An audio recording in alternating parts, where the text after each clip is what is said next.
Commerce and accountancy optional in UPSC is one of the top scoring optional. As per the latest UPSC annual report, it is also providing more than 12% success rate, which is way higher than many other optionals.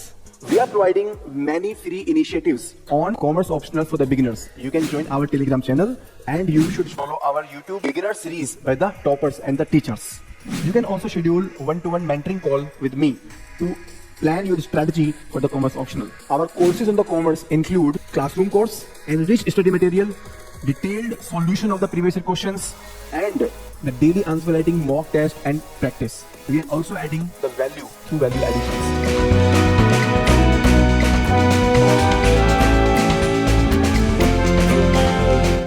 नमस्कार, मैं कमलेश कुमावत, मैं Chittorgarh district Rajasthan का रहने वाला हूं और मैंने अभी यूपीएससी सिविल सर्विसेज में 653 रैंक सिक्योर की है और मेरा जो बैकग्राउंड है वो कॉमर्स से रहा है।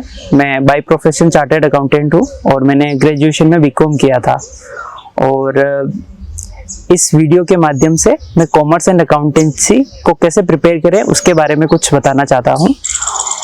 मेरे इस अटेम्प्ट में कॉमर्स एंड अकाउंटेंसी में 272 मार्क्स आए थे। उसमें से पेपर 1 में 143 और पेपर 2 में आई गोट 129 मार्क्स एंड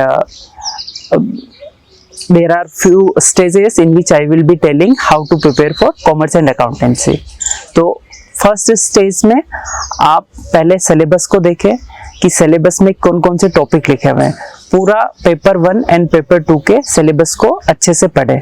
सेकंड स्टेज में जैसा कि आप अगर आप कॉमर्स एंड अकाउंटेंसी चूज करते हैं तो आपने या तो सीए किया होगा या बीकॉम, सीएस, सीएमए, कुछ न कुछ कॉमर्स बैकग्राउंड रहा होगा। मतलब आपके पास basic understanding of those topics तो है ही।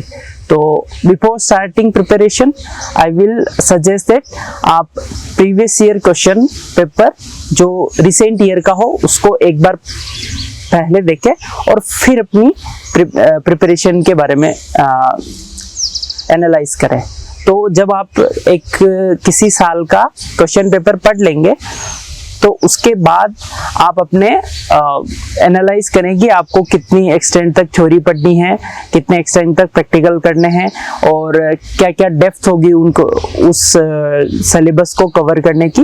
ये सब आप पहले से ही एनालाइज करें और फिर आप प्रिपरेशन में आए। तो सबसे जो पहला होगा उसमें क्या होगा कि आप हम पेपर वाइज ले लेते हैं। पेपर 1 जिसमें प्रैक्टिकल और थ्योरी दोनों आती है और पेपर 2 जिसमें थ्योरी आती है। तो सबसे पहले पेपर 1 का देखते हैं। पेपर 1 में आपको थ्योरी और प्रैक्टिकल दोनों पे इक्वल एम्फेसिस करना होता है क्योंकि जो भी कॉम्बिनेशन रहेगा क्वेश्चंस का उसमें कहीं न कहीं 110 से 130 नंबर के प्रैक्टिकल करने होंगे, बाकी के थ्योरी करनी होगी। इसका मतलब आपको दोनों पर इक्वल एम्फेसिस देना है। तो उसके लिए आप सिलेबस उठाएं और सिलेबस को टॉपिक वाइज प्रिपेयर करें। Topic wise in the sense कि आप जैसे अगर आप फाइनेंशियल मैनेजमेंट लेते हैं तो उसका कोई एक अच्छा सा सोर्स देखें। जैसे मैंने आईपीसीसी के पुराने स्टडी मटेरियल से किया था। आप लोग आईपीसीसी का मटेरियल उठा सकते हो या फिर दिल्ली यूनिवर्सिटी की बीकॉम की फाइनेंशियल मैनेजमेंट की बुक आती है वो उठा सकते हो। ऐसे करके आप हर एक सब्जेक्ट का पेपर 1 में जितने भी अलग अलग सब्जेक्ट है उनका एक एक सोर्स डिसाइड कर लें और उस सोर्स को डिसाइड करने के बाद आप उसके अंदर स्टडी करें। और जो पेपर 1 की प्रैक्टिकल की स्टडी है उसको मैं 3 स्टेजेस में बताना चाहूँगा कि 3 स्टेजेस में करें। पहले में आप उस टॉपिक को अच्छे से पढ़ें, उसके क्वेश्चंस करें। सेकंड स्टेज में आप उनकी प्रैक्टिस करें क्वेश्चंस की और प्रैक्टिस के साथ साथ आप उन गलतियों को भी लिखें जो आपने सेकंड बार में करी। जैसे कि कोई एडजस्टमेंट आपसे छूट गया या फिर गलत एडजस्टमेंट कर दिया तो आप टॉपिक वाइज उन गलतियों को लिखते जाएं कि इस क्वेश्चन में इस टॉपिक में ये गलती हुई मेरे से और ये एडजस्टमेंट छूट गया। ऐसे करके आप हर एक टॉपिक पे आपकी गलतियों को लिख लेंगे। थर्ड स्टेज में आप एक बार उन गलतियों को पहले से पढ़ लें और फिर क्वेश्चंस को प्रैक्टिस करें। ऐसे करके आपकी प्रैक्टिकल अटेम्प्ट करने की अंडरस्टैंडिंग और प्रैक्टिस दोनों बहुत अच्छी हो जाएगी। और उसके बाद आते हैं हम थर्ड स्टेज पे। थर्ड स्टेज में क्या करना है कि आपको प्रैक्टिस तो करनी है, जितनी हो सके उतनी प्रैक्टिस करनी है। प्रैक्टिस करने से आपका टाइम मैनेजमेंट अच्छा हो जाएगा और गलती होने के चांसेस कम हो जाएंगे। तो थर्ड स्टेज में क्या करना है, प्रैक्टिस के साथ साथ आप लोगों को जो भी टाइम कंज्यूमिंग क्वेश्चंस होते हैं, जैसे अमालगमेशन का हो गया या फिर फाइनल अकाउंट का हो गया, प्रोसेस अकाउंट के हो गए, ये जो टॉपिक्स होते हैं ये रिवार्डिंग टॉपिक है लेकिन टाइम कंज्यूमिंग है। तो उन टॉपिक में क्या करना है, आपको पूरा जो प्रोसेस है वो एक पेपर पर लिख लेना है और फिर उसको प्रोसेस को पढ़ना है, ताकि आप इन टाइम कंज्यूमिंग या रिवार्डिंग क्वेश्चंस को टाइमली और अच्छे से प्रॉपर स्ट्रक्चर वाइज अटेम्प्ट कर सको। तो ये तो रहा पेपर 1 में प्रैक्टिकल का। पेपर 2 की थ्योरी वो भी बहुत इंपॉर्टेंट है। तो उस थ्योरी को अटेम्प्ट करने के लिए आप क्या करना है कि प्रीवियस ईयर क्वेश्चंस को साथ ही साथ पढ़ते जाए और उसी हिसाब से तैयारी करें और अपने नोट्स बनाएं। टॉपिक सिलेबस से उठाने और सोर्सेज आपके मोस्टली जो प्रैक्टिकल के लिए रेफर किए हैं वो ही रहेंगे। किसी किसी टॉपिक के लिए हो सकता है आपको उस बुक में से या सोर्स में से उसका मटेरियल नहीं मिले, उसके लिए आप गूगल कर सकते हैं। मैंने भी बहुत सारे टॉपिक गूगल किए थे, जैसे मुझे स्वेट इक्विटी का कहीं अच्छे से नहीं मिल रहा था तो मैंने उसको गूगल कर लिया, और differences between internal reconstruction, external reconstruction, ऐसे कुछ टॉपिक्स थे जो मुझे मटीरियल में थ्योरी के लिए अच्छा नहीं मिल रहा था तो मैंने उनको गूगल करके निकाल लिया था। तो थ्योरी के जो क्वेश्चंस होते हैं पेपर 1 में, उनमें आप सिलेबस को अच्छे से देखें और उस सिलेबस के जो भी थ्योरी के टॉपिक्स है उनके साथ ही उनके पीवाईक्यू क्वेश्चंस पे देखें कि क्या पैटर्न रहता है क्वेश्चन पूछने का, और उस पैटर्न के हिसाब से अपनी तैयारी करें। उसी पैटर्न के हिसाब से नोट्स बनाने हैं।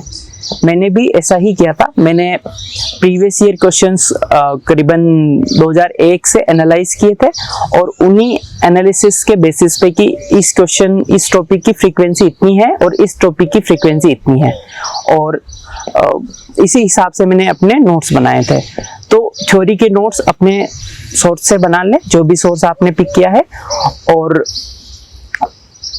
थ्योरी में ये भी बहुत इंपॉर्टेंट है कि आप थ्योरी की आंसर राइटिंग की भी प्रैक्टिस करें। मेरे इस अटेम्प्ट में 143 मार्क्स आए, उसमें से मैंने 15-15 नंबर के थ्योरी क्वेश्चन अच्छे से अटेम्प्ट नहीं कर पाया, otherwise I would have got more marks. So आप ये गलती ना करें, थ्योरी के क्वेश्चंस को टाइमली और अच्छे से अटेम्प्ट करने की पहले से कोशिश करनी है। ये हो गया हमारा पेपर 1। और अब आते हैं पेपर 2 पर। तो पेपर 2 में क्या करना है कि आपको पेपर 2 में भी वही सबसे पहले सिलेबस उठाना है। सिलेबस को अच्छे से पढ़ना है कि क्या क्या सिलेबस के सब्जेक्ट्स हैं, जैसे कि ऑर्गेनाइजेशनल थ्योरी हो गया, ऑर्गेनाइजेशनल बिहेवियर हो गया, industrial relation and human resource management. तो इन चारों टॉपिक के बारे में थोड़ा समझ ले पहले से ही कि ये टॉपिक किसके बारे में बात करते हैं, क्या इनका इसेंस है। ये इसेंस जान लोगे तो आपको इन टॉपिक की अंडरस्टैंडिंग में बहुत आसानी रहेगी। और उसके बाद आप टॉपिक वाइज अपना अपना सोर्स पकड़े। जैसे मैंने रैंकर्स के थ्योरी के मटेरियल लिए थे चारों पेपर के लिए, और बहुत ही अच्छे से कवर किया हुआ था उन्होंने। कुछ टॉपिक नहीं मिले, उनको मैंने गूगल किया था। तो ऐसे आप किसी भी एक कोई भी अच्छा सा एक सोर्स उठा ले और उस सोर्स की थोरो रीडिंग करें। थोरो रीडिंग करने के बाद आपको उसमें जितने भी कॉन्सेप्ट है उन कॉन्सेप्ट की बेसिक अंडरस्टैंडिंग अच्छे से होनी चाहिए, और कॉन्सेप्चुअल क्लैरिटी बहुत इंपॉर्टेंट है। अगर कॉन्सेप्चुअल क्लैरिटी आएगी तो आप अगर क्वेश्चन डायरेक्टली नहीं पूछ के इनडायरेक्टली पूछे तो भी अच्छे से आंसर कर पाओगे। तो फर्स्ट स्टेज में कॉन्सेप्चुअल क्लैरिटी लानी है। सेकंड स्टेज में थोड़ा मगिंग अप भी बहुत जरूरी है, क्योंकि आपको टाइम फ्रेम में ही आंसर करना होता है, गिवन टाइम फ्रेम में आंसर करना होता है। तो उसके लिए आप कॉन्सेप्ट पढ़ने के बाद अच्छे से कुछ जैसे टेक्निकल डेफिनेशन हो गई या फिर कोई कोट हो गया किसी थिंकर का, तो इनको अच्छे से याद भी करना है। वो बहुत ही जरूरी है, क्योंकि आप अगर याद करते हैं तो ही अच्छे से रिप्रोड्यूस कर पाते हैं। तो ऐसे करके सेकंड स्टडी में आपको उन टॉपिक्स को अच्छे से याद भी कर लेना है। थर्ड जब आएगा तो आपको प्रैक्टिस करनी है। थर्ड फेज में रिवीजन के साथ साथ आंसर राइटिंग भी प्रैक्टिस करनी है। उसके लिए best question paper, again previous year question papers, उसमें आप या तो टॉपिक वाइज जा सकते हो या फिर ईयर वाइज जा सकते हो। अगर आपको रैंडम क्वेश्चंस की प्रैक्टिस करनी है तो आप paper wise, year wise paper उठा के उनके आंसर प्रैक्टिस कर सकते हो। अब इसके साथ ही आपको इसमें थोड़ा वैल्यू एडिशन भी करना पड़ेगा। वैल्यू एडिशन कैसे कर सकते हो कि जैसे अगर हम पेपर 2 की बात करें तो पेपर 2 में हर एक टॉपिक को गूगल सर्च करके उससे रिलेटेड कोई डायग्राम उठा सकते हो, कोई ग्राफ उठा सकते हो। अगर वो टॉपिक प्रोसेस वाला है तो आप उस टॉपिक से रिलेटेड प्रोसेस क्या होगी उसका अच्छा सा स्ट्रक्चर बना सकते हो। दूसरा क्या है, दूसरा कोट्स भी आप लिख सकते हो एज ए वैल्यू एडिशन। वो कोट मैंने रैंकर्स के मटेरियल से उठाए थे। RS अग्रवाल सर ने एक कोट की लिस्ट दी थी, तो उस लिस्ट में से बहुत सारे कोट जो मुझे आसानी से याद रह सके वो कोट मैंने उठाए थे और उनको रिप्रोड्यूस करने की कोशिश की थी। और थर्ड जो हो सकता है वो करंट अफेयर्स से टॉपिक रिलेटेड एग्जांपल्स उठाने हैं। उसके लिए मैंने थोड़ा पहले ही एक्सरसाइज किया था कि या तो अगर मुझे याद है तो वो लिख लिए, अगर याद नहीं है तो मैंने गूगल किया कि कौन कौन से इम्पोर्टेंट टॉपिक से related relevant and recent examples हैं। तो उनकी एक लिस्ट बना ली थी कि ये एग्जांपल्स मुझे बाय हार्ट करने हैं और जहाँ भी मौका मिले मुझे इन एग्जांपल्स को रिप्रोड्यूस करना है।